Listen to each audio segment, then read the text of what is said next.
Plane motion का ही एक अगला एग्जांपल देखते हैं, हॉरिजॉन्टल यूनिफॉर्म सर्कुलर मोशन। तो पहले हम लोग यूनिफॉर्म सर्कुलर मोशन की बात करते हैं। और यूनिफॉर्म सर्कुलर मोशन का मतलब हो गया कि कोई भी ऑब्जेक्ट एक सर्कुलर पाथ पर मूव करे। सर्कुलर मोशन का मतलब यही हो गया कि एक ऑब्जेक्ट एक सर्कुलर पाथ पर मूव करे। दूसरी बात कि ये यूनिफॉर्म मोशन है। यूनिफॉर्म और नॉन यूनिफॉर्म मोशन आप लोगों ने क्लास 9th में पढ़ रखा है। यूनिफॉर्म मोशन का मतलब होता है कि ऑब्जेक्ट जो चल रहा है वो दिए गए इक्वल इंटरवल में इक्वल डिस्टेंस कवर करे। जैसे अगर हम बात करते हैं कि ऑब्जेक्ट 10 सेकंड चला, तो हर 2 और 10 सेकंड में इसने मान लो कि 20 मीटर की डिस्टेंस कवर की। 20 मीटर डिस्टेंस कवर कर रहा है 10 सेकंड में। तो अगर हम हर 2 सेकंड की बात करें तो हर 2 सेकंड में अगर ये कितना डिस्टेंस चलना चाहिए, इसको 4 मीटर।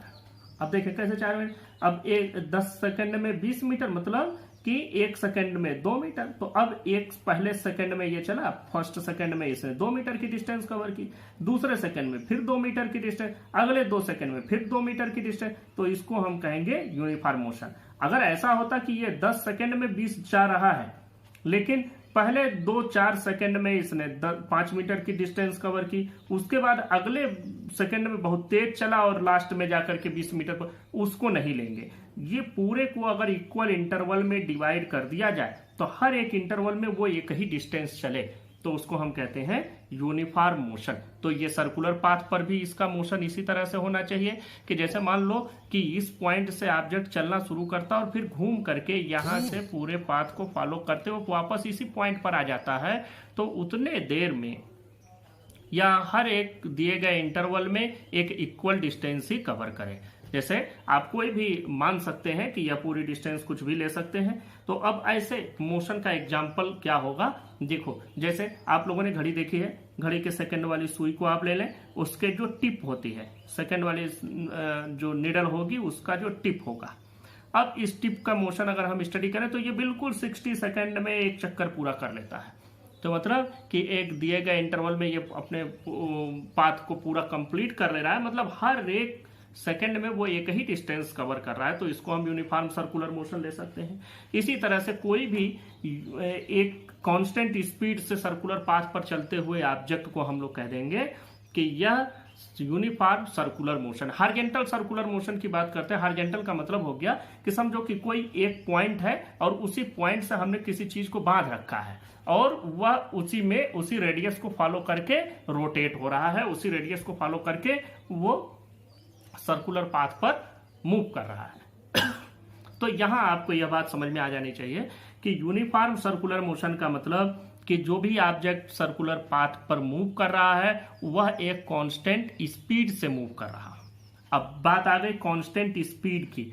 स्पीड कांस्टेंट होना चाहिए जिससे कि वह हर एक इंटरवल ऑफ टाइम में एक इक्वल डिस्टेंस ही, मतलब इक्वल इंटरवल ऑफ टाइम में इक्वल डिस्टेंस कवर करे।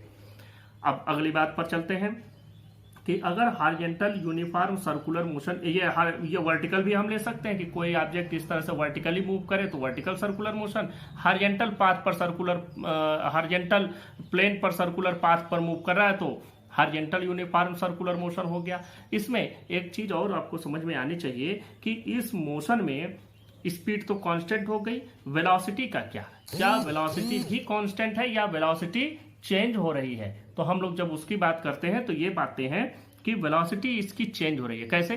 देखो मान लो कि यह इस पॉइंट पर है, किसी एक समय यहां है, तो इसकी जो वेलोसिटी का डायरेक्शन होगा वो अलोंग द टेंजेंट होगा, मतलब इस डायरेक्शन में इसकी वेलोसिटी इस पॉइंट पर है। जब यही ऑब्जेक्ट यहां पहुंचा तो इसकी वेलोसिटी का डायरेक्शन इधर की ओर होगा। अब समझो कैसे, मान लो कि ये धागे से बंधा हुआ है, कोई थ्रेड है, इस थ्रेड से इसको हमने यहाँ बांध रखा है। अब यह थ्रेड अगर इस जगह पर टूट जाएगा तो यह ऑब्जेक्ट सीधा इधर जाएगा, तो यही इसके वेलोसिटी का डायरेक्शन हो गया अलोंग द टेंजेंट, स्पर्श रेखा की डायरेक्शन में। अब इस जगह पर पहुंचेगा तो इसके वेलोसिटी का जो डायरेक्शन होगा वो इस डायरेक्शन में हो जाएगा। तो हम क्या देख रहे हैं कि स्पीड तो कांस्टेंट हो गई, लेकिन जो वेलोसिटी का डायरेक्शन है वो हर एक पॉइंट पर वेरी कर रहा है। स्पीड कौन, तो वेलोसिटी में हम लोग लिखते क्या है, वेलोसिटी का मतलब होता है स्पीड और उसी के साथ डायरेक्शन भी हो तो हम लोग उसी को वेलोसिटी कह देते हैं। मतलब स्पीड में ही डायरेक्शन, तो यहां पर हम देख रहे हैं कि स्पीड तो कांस्टेंट है लेकिन डायरेक्शन बदल रहा। अब एक चीज और भी समझो कि जो वेक्टर क्वांटिटी होती है, वेक्टर क्वांटिटी में दो चीजें होती हैं, मैग्नीट्यूड एक चीज हो गई और प्लस उसी के साथ साथ डायरेक्शन भी होता है। ये होता है किसी भी वेक्टर क्वांटिटी में मैग्नीट्यूड और डायरेक्शन दोनों होता है। अगर हम कहें कि ये वेक्टर क्वांटिटी कब बदलेगी, तो ये वेक्टर क्वांटिटी तब बदलेगी जब या तो मैग्नीट्यूड बदल रहा हो, या तो डायरेक्शन बदल रही हो, या दोनों बदल रहे हो।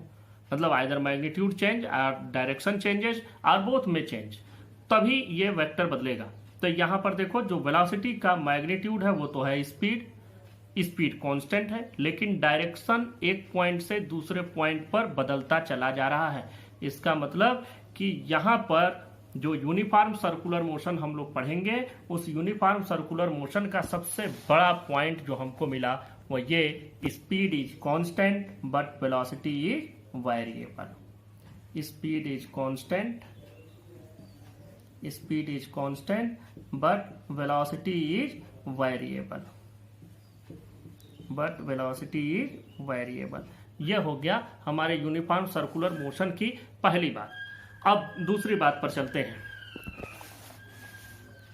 यहां से समझो, जब ऑब्जेक्ट मूव कर रहा है, मान लो कि वो पहले इनिशियली इस जगह पर था, जैसे जैसे वो आगे जाएगा वैसे वैसे ये एंगल भी तो बदलता चला जाएगा। अब चूंकि स्पीड कांस्टेंट है, इसका मतलब कि जो एंगल ये बनाता चला जाएगा, ये जो एंगल बनेगा, जो एंगुलर डिस्प्लेसमेंट होगा इसका, वह भी कांस्टेंट होगा। क्योंकि एक तो मोशन यूनिफॉर्म है, मोशन यूनिफॉर्म है मतलब कि यह 360 डिग्री का एंगल घूम जाएगा एक दिए गए टाइम इंटरवल में। इसका मतलब यह हो गया कि इसकी जो एंगुलर वेलोसिटी है वो भी एक कांस्टेंट वैल्यू मिल रही है। मतलब कि यह जिस एंगुलर स्पीड से इसके एंगल के मूव करने की भी एक स्पीड है, और वो भी कैसी है, कांस्टेंट स्पीड है। तो हम यहाँ ये पाते हैं कि इसकी एंगुलर स्पीड भी है और वो एंगुलर स्पीड भी हमको कांस्टेंट मिलती है, क्योंकि ये यूनिफॉर्म सर्कुलर मोशन है, एक ही इंटरवल ऑफ टाइम में अपने पाथ को कंप्लीट कर लेता है, अपने पूरे एक राउंड को, एक रिवॉल्यूशन को कंप्लीट कर लेता है। तो इस तरह से हमको ये बात समझ में आ गई कि कोई भी ऑब्जेक्ट जो यूनिफॉर्म सर्कुलर मोशन में है उसमें एक कांस्टेंट एंगुलर वेलोसिटी भी होती है। तो अब यहाँ अगर एंगुलर वेलोसिटी है तो पहले हम लोग एंगुलर डिस्प्लेसमेंट समझ लेते हैं, क्योंकि वेलोसिटी समझने के पहले हम लोग डिस्प्लेसमेंट समझे थे, तब हमको समझ में आया था कि वेलोसिटी क्या होती है। अब हम लोग बात करते हैं एंगुलर डिस्प्लेसमेंट की। एंगुलर डिस्प्लेसमेंट, एंगुलर डिस्प्लेसमेंट कोई नई चीज आप नहीं पढ़ रहे हैं। एंगुलर डिस्प्लेसमेंट पुराना डिस्प्लेसमेंट ही है। मतलब यहां पर जो है किसी भी दिए गए इंटरवल ऑफ टाइम में जो एंगल स्वेप होता है, जो भी एंगल या पार्टिकल स्वेप करेगा, देखो इस पॉइंट से अगर चलना शुरू किया, इस पॉइंट पर पहुंचा, यहां पर टाइम t1 था, यहां पर टाइम या टाइम का इंटरवल मान लो कि यहां से यहां तक के बीच में, थोड़ा सा इरेज करके बताते हैं, मान लो कि यहां से यहां तक का जो डिस्टेंस है वो डेल्टा यस है। This is linear distance, linear distance ये हो गया। और इतने में इसने समय ले लिया डेल्टा टी, इसका रेडियस मान लेते हैं आर, और इतने देर में ये जो एंगल बनाता है यह डेल्टा थीटा है। ध्यान से समझना, डेल्टा टी टाइम में यह इस पॉइंट से, कोई पॉइंट का नाम भी दे दो, पी और क्यू नाम दे देते हैं, पी से क्यू पहुंचने में इसको टाइम लगा डेल्टा टी, इतने देर में इसने एंगल बनाया डेल्टा थीटा, रेडियस है आर, और जो इसको लीनियर डिस्टेंस जो ये कवर कर रहा है ये है डेल्टा एस। तो एंगुलर डिस्प्लेसमेंट की value, angle is equal to हम लोग पढ़े आर्क बाय रेडियस, वही सिंपल फार्मूला आपको यहां भी अप्लाई करना है। एंगुलर डिस्प्लेसमेंट की वैल्यू हो जाएगी, angular displacement delta theta is equal to delta S, मतलब आर्क डिवाइडेड बाय आर। देखो यहां पर भी ये आर्क का काम कर रहा है, arc divided by radius. This is angular displacement. अगर एंगुलर डिस्प्लेसमेंट है तो ऑब्वियसली एंगुलर वेलोसिटी भी होगी। तो एंगुलर वेलोसिटी को क्या कहेंगे, rate of change of angular displacement the rate of change of angular displacement is called angular velocity. तो एंगुलर डिस्प्लेसमेंट हमने डेल्टा थीटा लिया divided by delta T time में ये चला, तो ये एंगुलर वेलोसिटी हो गई angular displacement by time interval. जब हम लीनियर वेलोसिटी पढ़ते हैं तो हम यहाँ लीनियर डिस्प्लेसमेंट रखते हैं डिवाइडेड बाय टाइम इंटरवल रखते हैं। अब अगर यही जो वेलोसिटी की वैल्यू है, एंगुलर वेलोसिटी की वैल्यू, अगर आप इंस्टेंटेनियस कैलकुलेट करेंगे कि what will be the instantaneous velocity, जो आपने चैप्टर 3 में पढ़ा था, तो अगर इंस्टेंटेनियस की बात की जाएगी तो इंस्टेंटेनियस एंगुलर वेलोसिटी आपको सिर्फ और सिर्फ यहाँ लिमिट लगा देना है, delta T tends to 0 delta theta divided by delta T. बाकी सभी फार्मूले वही हैं, कोई दिक्कत नहीं, सिर्फ और सिर्फ इसमें एक लिमिट कर दिया गया, एक लिमिट लगा दी गई कि जो टाइम है, time interval is very small and nearly tends to 0, ये इतना कम है कि 0 होना चाहता है, तो इसको हम रिप्रेजेंट करते हैं D theta by D T से, D theta by D T, इसको हम लोग रिप्रेजेंट करने का एक तरीका है। इसके में कुछ छोटे डेफिनेशंस और भी हैं, जैसे एक डेफिनेशन इसमें बनता है टाइम पीरियड का, जब आप इसको पढ़ रहे हैं तो टाइम पीरियड भी पढ़ देंगे। टाइम पीरियड इसलिए कि इसका पाथ एक डिफाइंड है कि ये यहां से चला यहीं पहुंचा, फिर इसी को पाथ को बार बार फॉलो कर रहा है, और साफ एक सीधी बात यह भी है कि इसमें इसकी वेलोसिटी भी कांस्टेंट है, मतलब एक दिए गए इंटरवल ऑफ टाइम में ही ये एक पूरा रिवॉल्यूशन, एक पूरा चक्कर कंप्लीट कर लेता है। तो टाइम पीरियड क्या हो जाएगा, the time taken to complete one revolution, the time taken to complete one revolution is called time period and it is represented by capital T. आपने पहले भी पढ़ा है इसको। अगली बात है, इसी में एक छोटा डेफिनेशन और आता है, frequency. What is frequency? Frequency is represented bye new. थोड़ा वी बनाने में थोड़ा सा ऐसे कर देते हैं, इट इज कॉल्ड न्यू को ऐसे प्रोनाउंस करते हैं NEU, न्यू इसको पढ़ते हैं NEU, इस सिंबल को। अब देखो हम लोग जरा सा समझे फ्रीक्वेंसी क्या है। फ्रीक्वेंसी का मतलब हो गया number of revolutions performed in 1 second, 1 second में ये कितने चक्कर लगाता है, उसी को हम फ्रीक्वेंसी कहते हैं। ध्यान से समझना, एक चक्कर के समय को कहेंगे टाइम पीरियड, और 1 सेकेंड में पूरे किए गए चक्करों की संख्या को हम लोग कहेंगे frequency. Time taken to complete one revolution is time period, number of revolutions completed in 1 second is called frequency. अब एक बात और भी, जहां आप फ्रीक्वेंसी पढ़े यहीं पर आपको एक चीज और भी समझ में आ जानी चाहिए कि फ्रीक्वेंसी और टाइम पीरियड का एक रिलेशन होता है, और वो रिलेशन भी आपको यहीं आ जाना चाहिए। What is the relation between time period and frequency? बहुत इजी सा एक इसका डेरिवेशन होगा, टाइम पीरियड और फ्रीक्वेंसी के फार्मूले का डेरिवेशन। देखो, सिंस देयरफॉर आप पढ़े हुए हैं, जैसे आपने पढ़ा है कि 10 केले का दाम इतना है तो 1 केले का दाम कैसे निकालेंगे, ये since therefore you have already understood it. अब इसी चीज को आपको समझना है। यहां पर मान लेते हैं फ्रीक्वेंसी न्यू है, तो since nu revolutions are completed in 1 second, therefore 1 revolution is completed in, आप क्या लिखेंगे, 1 रिवॉल्यूशन इज कंप्लीटेड इन 1/न्यू सेकेंड। ये सिंस देयरफॉर का रूल आपको मालूम है, और 1 रिवॉल्यूशन का टाइम कितना होता है, वही टाइम पीरियड है। तो t इज इक्वल टू 1/न्यू, या हम लोग कहें कि t into nu equal to 1। Frequency और टाइम पीरियड का प्रोडक्ट हमेशा 1 होता है, और फ्रीक्वेंसी और टाइम पीरियड एक दूसरे के जस्ट रेसिप्रोकल होते हैं। t इक्वल टू 1/न्यू, न्यू इक्वल टू 1/t, और t into nu always gives you 1। यहीं पर हम लोग एक रिलेशन भी डिराइव कर लेते हैं, relation between angular velocity, time period and frequency. ध्यान से समझना, angular velocity, time period and frequency, ये ओमेगा है, W लिखा जाता है स्मॉल w, लेकिन इसको हम लोग पढ़ते हैं ओमेगा, दिस इज ओमेगा। आप लोगों के लिए मैं प्रोनाउंसिएशन इसका यही लिख देता हूं, it is pronounced as omega. Omega ये एंगुलर वेलोसिटी को रिप्रेजेंट करता है। अब आगे आपको ओमेगा से बहुत मतलब पड़ेगा, आगे आपको ओमेगा हर जगहों पर आएगा, क्लास 11th में as well as in class 12th also. तो अब हम लोग शुरू करते हैं ओमेगा टी और न्यू, मतलब एंगुलर वेलोसिटी, टाइम पीरियड और फ्रीक्वेंसी के बीच में एक रिलेशन एस्टेब्लिश करते हैं। इस रिलेशन को एस्टेब्लिश करना बहुत ही आसान है, वेरी इजी। सबसे पहले हम लोग बात करते हैं कि एंगुलर डिस्प्लेसमेंट, यहां अब हम लोग शुरू करते हैं। बड़ा इजी है इसका डेरिवेशन, देखो कैसे। हम लोगों को सिंपल मालूम है कि अगर हमको ये वैल्यू कैलकुलेट करनी है एंगुलर वेलोसिटी की, तो angular velocity equal to, simple formula, velocity is equal to displacement by time. तो यहां पर एंगुलर वेलोसिटी है तो angular displacement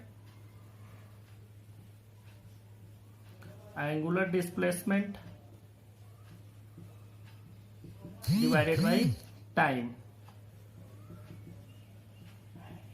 divided by time interval. अब देखो एंगुलर वेलोसिटी हम लोग रिप्रेजेंट कर रहे हैं ओमेगा से। अब हम एंगुलर डिस्प्लेसमेंट और टाइम इंटरवल की बात करते हैं। अब देखो अगर हम एक पूरा चक्कर घूम जाए, यहां से घूम करके यहां आ जाए, तो जो एंगल बनेगा वो ऐसे घूमते हुए फिर इसी जगह पर आ जाएगा। तो एंगल कुल कितना बन गया? एक पॉइंट पर बना हुआ एंगल बनता है 360 डिग्री। तो यहां पर जो पूरा एंगल बन जाएगा वो एंगल बनेगा 360 डिग्री। और इतने देर में समय कितना लगा? पूरा एक चक्कर का समय, मतलब एक टाइम पीरियड। तो जो पूरा एंगुलर डिस्प्लेसमेंट हो रहा है 360 डिग्री, जिसको हम रेडियन में अगर लिखें तो हम लोग लिखते हैं 2 pi radian divided by time period. बस दिस इज द रिलेशन। और इसका यूनिट क्या बनेगा? 2 पाई ये रेडियन है, टाइम पीरियड सेकंड में, मतलब इसका यूनिट बनेगा रेडियन पर सेकंड। इसी को ऐसे भी लिख सकते हैं, देखो omega can be written at 2 pi into 1/t। और अभी आप लोगों ने फार्मूला पढ़ा कि 1/t equal to nu equal to 1/t। तो omega can also be written as 2 pi nu. यह भी एक रिलेशन बन गया। तो इस तरह से आपके यह रिलेशन बन गए, relation between angular velocity, time period and frequency. तो ये रिलेशन हो गया। अगले टॉपिक पर चलते हैं, relation between linear velocity and angular velocity. देखो यह जब पार्टिकल इस पाथ पर चलेगा तो किसी वेलोसिटी से चलेगा, वह वेलोसिटी होगी लीनियर वेलोसिटी। कुछ एंगल बनेगा या एंगल बनने की जो वेलोसिटी होगी वो होगी एंगुलर वेलोसिटी। दोनों में रिलेशन भी है, क्योंकि लीनियर पाथ से ही यह एंगुलर पाथ जुड़ा हुआ है। यह लीनियर डिस्प्लेसमेंट होगा तभी एंगुलर डिस्प्लेसमेंट होगा। तो यहीं से हमारा फार्मूला बन जाएगा और यहीं से हम रिलेशन भी बना लेंगे। हम लोग जरा फार्मूला लिखें, एंगुलर डिस्प्लेसमेंट का फार्मूला लिखते हैं delta theta is equal to angular displacement, angle is equal to arc by radius. जरा समझना, angle is equal to arc by radius. Arc हो गया ये डेल्टा एस, रेडियस हो गया ये आर। तो अब हम लोग लिख दें delta S divided by R. This is simple angular displacement का फार्मूला हो गया। अब rate of change of angular displacement ही एंगुलर वेलोसिटी होती है। तो rate of change of angular displacement के लिए क्या करना होगा? इसी एंगुलर डिस्प्लेसमेंट को टाइम से डिवाइड करना होगा। तो दोनों साइड में डेल्टा टी से डिवाइड कर देते हैं, dividing both sides by delta T, we get delta theta by delta T equal to, यहां 1/r हम थोड़ा अलग कर लेते हैं और delta S by delta T लिखते हैं। अब देखें यहां से हमको ये फार्मूला बनता चला जा रहा है। हम अगर इसको इंस्टेंटेनियस वेलोसिटी के टर्म में लिखें तो थोड़ा और ज्यादा अच्छा होगा। तो इंस्टेंटेनियस लिखने के लिए दोनों तरफ लिमिट लगा दें। लिमिट वही डेल्टा टी टेंड्स टू 0, तो लिमिट यहां भी लगा दें, limit delta T tends to 0 delta theta by delta T. यहां आर पर तो लिमिट लगेगा नहीं, आर तो रेडियस है, रेडियस इज कांस्टेंट, तो 1/r limit delta T tends to 0 delta S by delta T. बस कुछ नहीं करना है। ये वैल्यू जो होती है उसको लिखते हैं D theta by D T, ये 1/r ऐसे ही रहेगा, ये D S by D T. ये हो गया लीनियर डिस्प्लेसमेंट के चेंज होने का rate of change of linear displacement, rate of change of angular displacement, इसको कहते हैं ओमेगा। और ये होता है पूरा वेलोसिटी, तो 1/r into linear velocity. Relation बन गया। इसको हम लोग थोड़ा अच्छे से लिख लेते हैं, जो हम लोगों को याद रखना है हमेशा वो लिखते हैं। अगर r से इधर मल्टीप्लाई कर दें तो v equal to r omega.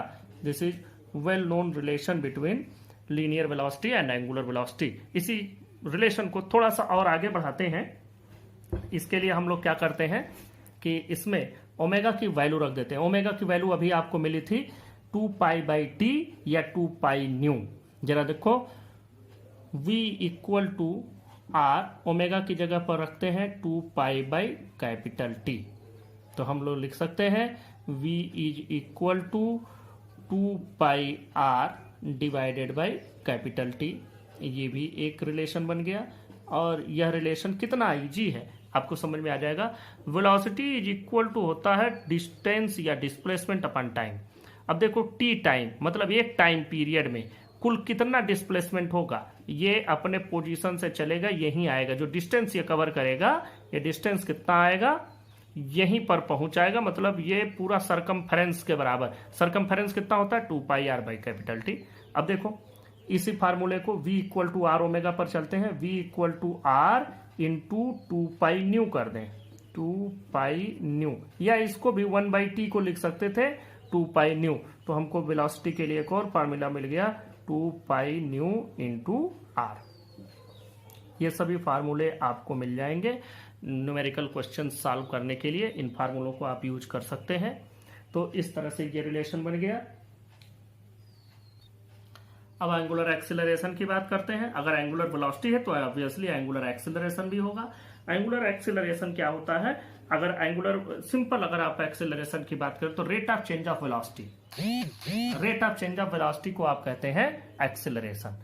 तो यहां पर आप क्या कहेंगे, rate of change of angular velocity is angular acceleration. तो एंगुलर एक्सीलरेशन को हम लोग अल्फा से रिप्रेजेंट करते हैं और ये होता है rate of change of angular velocity. तो rate of change of angular, मान लो कि डेल्टा ओमेगा चेंज हुआ एंगुलर वेलोसिटी में within time delta T, तो इसको हम लोग कहेंगे average angular velocity, sorry average angular acceleration, क्योंकि net change in angular velocity divided by time interval. तो इसको हम लोग कहेंगे angular acceleration. This is average angular acceleration. अब अगर यही बात एवरेज की बजाय इंस्टेंटेनियस की बात आ जाएगी तो इंस्टेंटेनियस एंगुलर एक्सीलरेशन के लिए आप यहां पर लिमिट लगा देंगे, delta T tends to 0, delta omega by delta T. और ये अल्फा की जो वैल्यू आएगी हम लिख सकते हैं D omega by D T. ये सिंपल फार्मूला बन गया। यह आपका एंगुलर एक्सीलरेशन हो गया। अब एक रिलेशन पढ़ लेते हैं। अब हम लोग बात करते हैं relation between angular acceleration and linear acceleration. अब जरा ध्यान से समझो कि जब velocity, angular velocity linear velocity में हम लोगों ने रिलेशन डिराइव किया तो वह रिलेशन डिराइव किया कैसे, क्योंकि अगर एंगुलर डिस्प्लेसमेंट है, सॉरी लीनियर डिस्प्लेसमेंट है तभी एंगुलर डिस्प्लेसमेंट है। तो इसी तरह लीनियर वेलोसिटी है तो एंगुलर वेलोसिटी भी है। इस तरीके से हम लोगों ने रिलेशन को डिराइव किया था। अब यहाँ पर भी हम लोग अभी आप लोगों ने फार्मूला डिराइव किया कि जो वैल्यू आपको मिल रही है, इस रिलेशन को डिराइव करने के लिए हम लोगों ने बड़ा अच्छा सा फार्मूला पढ़ रखा है कि v is equal to r omega. मतलब this is the relation between linear velocity and angular velocity. अगर हम इसी फार्मूले को लेकर के आगे बढ़ें तो ये इजीली कैलकुलेट हो जाएगा। मतलब देखो यहाँ पर हमको rate of change of velocity लेनी है, मतलब delta we by delta T. यहाँ हमको rate of change of angular velocity लेनी है, मतलब delta omega by delta T. ये दोनों चीजें हमको यहीं से मिल जाएंगी। हम लोग क्या करते हैं, दोनों साइड का डिफरेंशिएशन कर देते हैं। एक तो तरीका यही है कि डेल्टा लगाएं, delta by delta T, delta by delta T. दूसरा तरीका यह है कि अब हम लोग डिफरेंशियल कैलकुलस के फॉर्म में इसको पढ़ेंगे, तो differentiating both sides with respect to time. बस आपको यही करना है। differentiating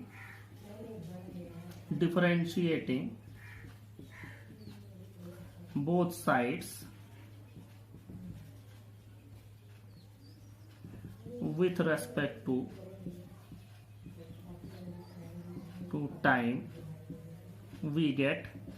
देखें डिफरेंशिएट करें तो यहां हो जाएगा D by D T of linear velocity, यहां भी हो जाएगा D by D T of R omega. ये डी बाई डी टी का मतलब आप लोग समझ सकते हैं डेल्टा बाई डेल्टा टी, जबकि लिमिट लिया गया हो delta T tends to zero का। तो ये हो जाएगा डीवी बाई डी टी। तो डीवी बाई डी टी मतलब rate of change of velocity, तो ये हो जाएगा एक्सीलरेशन। यहां पर आर बाहर हो जाएगा क्योंकि आर तो चेंज ही नहीं होगा, जो चीज चेंज ना हो उसको हम बाहर लिख देंगे डिफरेंशिएशन से। तो D by D T of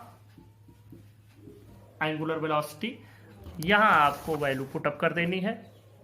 A is equal to are और ये D omega by D T अभी हम लोगों ने कैलकुलेट किया था, इंस्टेंटेनियस एंगुलर एक्सीलरेशन। तो ये a is equal to r alpha. This is the relation between linear acceleration and angular acceleration. अब हम लोग बात करते हैं अगले टॉपिक की सेंट्रीपिटल एक्सीलरेशन। अभी तो हम लोगों ने एक एक्सीलरेशन पढ़ा, वो एक्सीलरेशन कौन सा था? वो एक्सीलरेशन था इस पाथ पर अगर कोई पार्टिकल मूव कर रहा है तो उसमें वेलोसिटी है और वेलोसिटी चेंज हो रही है, क्योंकि मैंने बताया कि स्पीड कांस्टेंट है लेकिन डायरेक्शन बदलने से वेलोसिटी बदल रही है। वेलोसिटी बदल रही है तो एक्सीलरेशन भी है, और वो जो एक्सीलरेशन था वो हम लोगों ने बात कर लिया। हम लोग यहाँ पर एक बात और भी बात करते हैं कि अगर यहाँ किसी धागे से, किसी थ्रेड से आप इस जगह से यहाँ पर एक पार्टिकल को बांध रखे हैं और उस पार्टिकल को आप इसमें घुमा रहे हैं, तो आप सोच करके देखें कि अगर आप अपने हाथ से इस तरह से कोई पार्टिकल बांध करके और इस तरह से आप घुमाएं तो आपके हाथ पर तनाव महसूस होगा, उस धागे में तनाव अंदर की ओर महसूस होगा। तो इसका मतलब कोई न कोई फोर्स इस पर लग रहा है। जब आप इस धागे को घुमाते हैं तो आपके हाथ पर अंदर की ओर तनाव महसूस होता है, मतलब अंदर की ओर इनवर्ड डायरेक्शन में सेंटर की ओर यहाँ एक फोर्स काम कर रहा है। और अगर कोई फोर्स है तो ऑब्वियसली एक्सीलरेशन भी होगा। तो जब भी किसी पार्टिकल को यूनिफॉर्म सर्कुलर मोशन में घुमाया जाता है तो इसमें सेंटर की ओर एक फोर्स काम करता है जिसको हम लोग कहते हैं सेंट्रीपिटल फोर्स, क्योंकि it is acted upon towards the centre.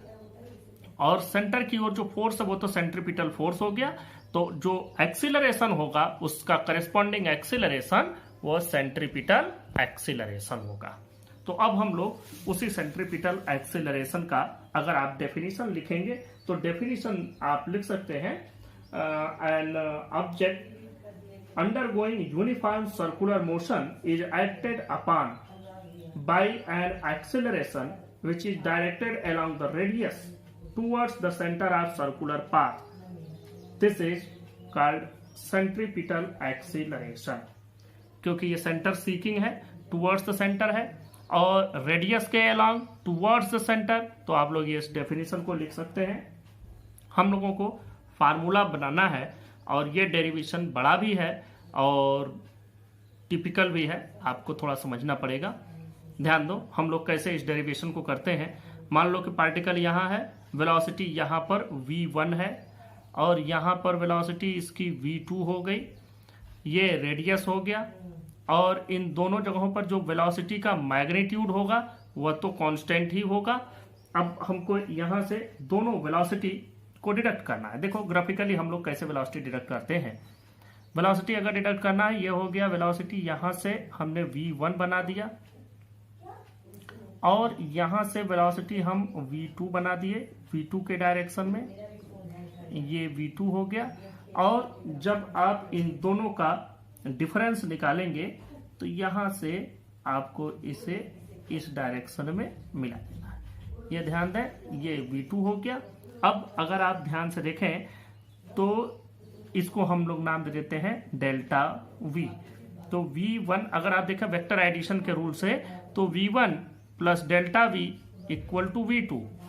ध्यान से देखना, v1 plus delta v equal to v2 ऐसे बन रहा है। और मैं लिख भी दे रहा हूं देखो ऐसा लग रहा है कि ये V1 V2 डेल्टा V ऐसे हो रहा है, V1 plus delta V equal to V2। इसका मतलब delta V equal to V2 minus V1। हमको यही चाहिए, हमको यही वेलोसिटी चाहिए। और यहां पर इन दोनों के बीच में यहां पर एंगल बन रहा है डेल्टा थीटा।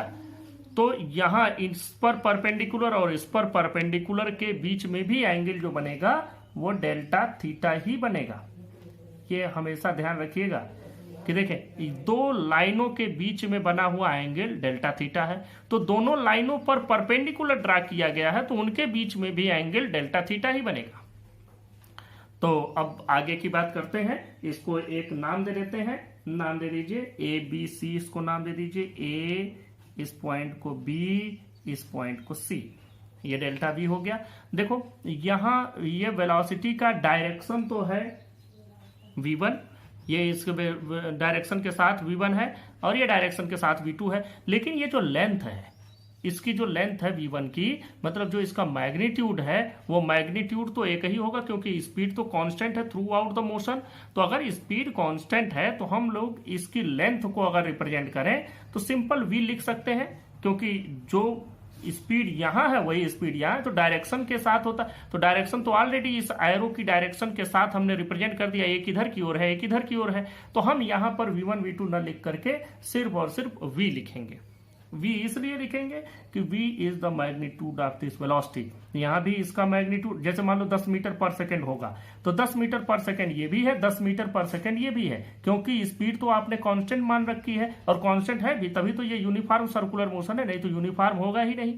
तो यहां पर ये 10 मीटर पर सेकंड, 10 मीटर पर सेकंड। हाँ, डायरेक्शन इसकी अलग है जो हमको दिख रहा है, इसकी डायरेक्शन अलग है जो हमको दिख रहा है कि ये दोनों अलग है, और तभी इन दोनों के बीच में ये डिफरेंस हमको मिल रहा है। तो अब देख लो हमारे पास दो ट्राइंगल बने। दो ट्राइंगल कौन कौन से बन रहे हैं? एक ट्राइंगल ओ पी क्यू, यहां से पी और क्यू को हम मिला देंगे, ओ पी क्यू एक ट्राइंगल बना। दूसरा या ऐसे ले लें पी ओ क्यू, और दूसरा डायरेक्शन दूसरा ट्राइंगल बन रहा है ए बी सी। इन दोनों ट्राइंगल्स में अगर आप देखें तो इसमें O P equal to O Q है, और यहां पर A B equal to A C है। तो मतलब दो के साइड बराबर हो गए, इन दोनों के साइड आपस में बराबर है, इन दोनों के साइड आपस में बराबर है। इसके बीच में एंगल बन रहा है डेल्टा थीटा, यहां भी एंगल डेल्टा थीटा। तो इसका मतलब साइड एंगल साइड से, साइड एंगल साइड से, ये दोनों ट्राइंगल ए बी सी और P O Q R similar to each other. अब अगर दोनों ट्राइंगल सिमिलर हो गए हैं तो हम लोग इनको लिख सकते हैं कि triangle P O Q similar to triangle A B C, ये हमको मिल जाएगा। अब जरा इसको हम लोग कायदे से लिख भी लेते हैं। देखें हम लोग ऐसे लिख लेते हैं, from triangle A B C and triangle P O Q. ये ए बी सी ट्राइंगल जो मैंने यहां बनाया था, ये मैं फिर से बना देता हूं, ये मैं फिर से ड्रा कर दे। देखिए दोनों ट्राइंगल हो गए। अब हम लोग इन दोनों ट्राइंगल की बात कर लेते हैं। Angle P O Q equal to angle B A C equal to delta theta. अगली बात है O P divided by O Q. देख लो यहाँ O P divided by O Q दोनों रेडियस ही हैं, और ये इक्वल टू 1 हो रहा है, और यही equal to A B by B C के भी है। A B by B C दोनों की लेंथ बराबर है, दोनों की वेलोसिटी मैंने समझा दिया आप लोगों को। तो इन दोनों से हम लोग एक बात तो समझ गए कि triangle A B C is similar to triangle P O Q. और जब दोनों ट्राइंगल सिमिलर हैं तो आप लोगों को सिमिलर की प्रॉपर्टी मालूम है कि हम उनके जो साइड्स हैं उनके रेशियो बराबर ले सकते हैं। तो रेशियो बराबर ले लें। देखें हम लोग अगर इसका ये साइड लेते हैं और डिवाइडेड बाई एक ये साइड लेते हैं, तो इसका हमारा सिमिलर ये साइड हो जाएगा डिवाइडेड बाई कोई भी एक साइड। तो हम यहां पर लेते हैं पी क्यू डिवाइडेड बाई ये साइड ले लीजिए ओ पी इक्वल टू यहां से हो जाएगा B C divided by A B. अब इसको आप लोग कैलकुलेट कर लें। देखें पी क्यू की वैल्यू है डेल्टा एस, ए बी की वैल्यू है डेल्टा वी। पी क्यू की पहले लिखते हैं, पी क्यू डेल्टा एस और ओ पी है आर रेडियस, तो ये हो गया डेल्टा एस बाई आर, और बी सी की वैल्यू है delta V divided by A B की वैल्यू है वी। अब यहां से हमको डेल्टा वी की वैल्यू कैलकुलेट करनी है, तो डेल्टा वी की वैल्यू हो जाएगी V by R into delta S. ये देखें V by R into delta S. अब सिंपल आपको दोनों साइड डेल्टा टी से डिवाइड कर देना है। दोनों साइड आप डेल्टा टी से डिवाइड कर दें, आपको एक्सेलरेशन का फार्मूला मिल जाएगा दोनों साइड में। या एक्सेलरेशन के फार्मूले में इसी को डायरेक्ट रख सकते हैं कि देखें एक्सेलरेशन के फार्मूले में डायरेक्ट रख दें। एक्सेलरेशन ये ज़्यादा सही रहेगा। Acceleration A is equal to, हम लोग बात करते हैं यहाँ पर इंस्टेंटेनियस एक्सेलरेशन की, तो लिमिट लगा देंगे और लिमिट लगा के वैल्यू जो आती है वो delta V divided by delta T. अब जरा ध्यान से देखें, इस वैल्यू में ए की वैल्यू हो गई, ये डेल्टा वी की वैल्यू आप लोग रख दीजिएगा। Limit delta T tends to 0, delta V की जगह हम लोग रखते हैं वी बाई आर और डेल्टा एस और डिवाइडेड बाई डेल्टा टी हमको रखना है। तो अब v बाई आर ये तो वैल्यू कांस्टेंट हो गई, ये तो चेंज नहीं, डेल्टा तो इन दोनों में लगा हुआ है, तो ये हो जाएगा a इज इक्वल टू यहां से देखें v बाई आर, और इसको हम लोग लिख सकते हैं limit delta T tends to 0 delta S by delta T, ये वैल्यू आपको मिल गई। इसको हम लोग पढ़ेंगे D S by D T. A is equal to V by R into आप इसको कहेंगे D S by D T. ये वैल्यू आपको मालूम है, D S by D T की वैल्यू आपको मालूम है क्या हो जाती है, D S by D to rate of change of displacement, ये भी v हो जाता है मतलब वेलोसिटी। तो यहां से हमारे पास जो फार्मूला बनता है वो फार्मूला बना a is equal to V square by R. This is the formula for centripetal acceleration. ये फार्मूला बना a equal to V square by R. This is formula for centripetal acceleration. इस फार्मूले को थोड़ा सा और आगे बढ़ाते हैं। आप लोगों ने अभी एक रिलेशन डिराइव किया था v is equal to R omega, v is equal to R omega. जरा सा देखो यहाँ पर हम v की जगह पर आर ओमेगा रख दें, डिवाइड ये होल स्क्वायर है डिवाइडेड बाई आर, तो ये हो जाएगा R square omega square by R. अब अगर आर से एक आर कैंसिल हो गया तो a is equal to R omega square, ये भी एक फार्मूला हो गया a equal to R omega square. Omega का फार्मूला आपको मालूम है 2 पाई न्यू, तो a को आप लिख सकते हैं r into 2 pi nu whole square. तो यहां से भी एक फार्मूला बन जाएगा a equal to 4 pi square nu square r, ये भी एक फार्मूला बन गया। ये सेंट्रीपिटल एक्सेलरेशन की बात हो गई। अगर यही कोई सेंट्रीपिटल फोर्स की बात करें, बड़ा इजी होगा कि force is equal to M A, तो सेंट्रीपिटल फोर्स की वैल्यू हो जाएगी M V square by R. और अगर हम लोग ये फार्मूला ए वाला रख देते हैं तो यफ की वैल्यू हमको मिल जाएगी 4 पाई स्क्वायर न्यू स्क्वायर, और देखो यहीं पर यम इंटू आर। इस तरीके से हम लोग इस फार्मूले को डिराइव कर सकते हैं इजीली। यहां से आपका चैप्टर 4 की थ्योरी पूरी कंप्लीट होती है। अब इसके आगे चैप्टर 4 के न्यूमेरिकल्स की चर्चा की जाएगी। Thank you.